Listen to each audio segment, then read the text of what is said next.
Assalamualaikum. Bertemu lagi kita dalam siri video tutorial pewarisan. Kali ini saya akan tunjukkan modul rancang. Anda perlu ada akses ke internet dan anda boleh gunakan komputer, laptop ataupun telefon pintar. Modul ini boleh diakses dengan menekan butang rancang sama ada dari laman ahli atau dari laman utama.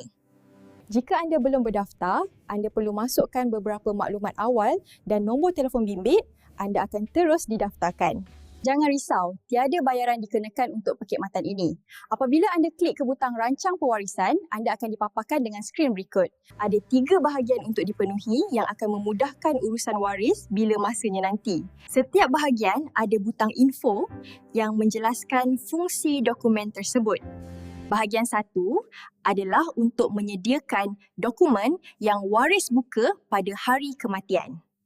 Ini bertujuan memberi panduan ringkas mengenai tindakan yang perlu diambil pada ketika itu. Misalnya jika ada memasuk skim khairat masjid terdekat yang boleh digunakan untuk menguruskan jenazah atau senarai saudara mara, rakan/majikan yang patut mereka hubungi. Bahagian 2 adalah fail pewarisan. Ia membolehkan menyenaraikan semua aset dan hutang. Ia memudahkan waris menguruskan pusaka bila masanya nanti dan memastikan hutang didahulukan sebelum agihan pusaka dilakukan. Maklumat ini akan sentiasa berubah, misalnya senarai waris akan bertukar bila bertambah ahli keluarga atau aset juga mungkin berubah dari semasa ke semasa. Contohnya, apabila kenderaan bertukar. Bahagian 3 adalah dokumen yang mengikut formaliti undang-undang. Jadi, ia perlu mengikut arahan yang diberikan di butang info. Fungsi utama ialah untuk melantik wasi dan jika perlu melantik penjaga harta jika ada anak bawah umur atau OKU. Ia juga adalah peluang terakhir untuk tuan-puan mengagihkan harta di luar faraid sehingga 1/3 jumlah keseluruhan harta. Misalnya untuk dibuat wakaf atau jika ada anak angkat yang tak akan terima harta dari faraid. Bahagian-bahagian ini direka untuk memudahkan urusan.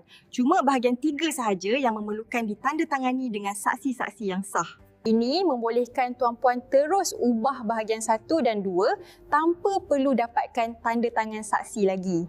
Penyedia perkhidmatan lain biasanya mengenakan kos setiap kali diubah apa-apa maklumat dengan dikenakan kos tambahan. Dengan sistem pewarisan kami, tiada kos dikenakan. Cuma tuan-puan perlu menyumbang kepada skim Khairat Plus kami. Dalam video-video tutorial berikut, Ali akan jelaskan setiap bahagian-bahagian ini dengan lebih terperinci. Teruskan menonton penerangan dari Alia di dalam video-video berikut. Semoga memberi faedah kepada keluarga. Jangan lupa untuk komen, like dan share video ini.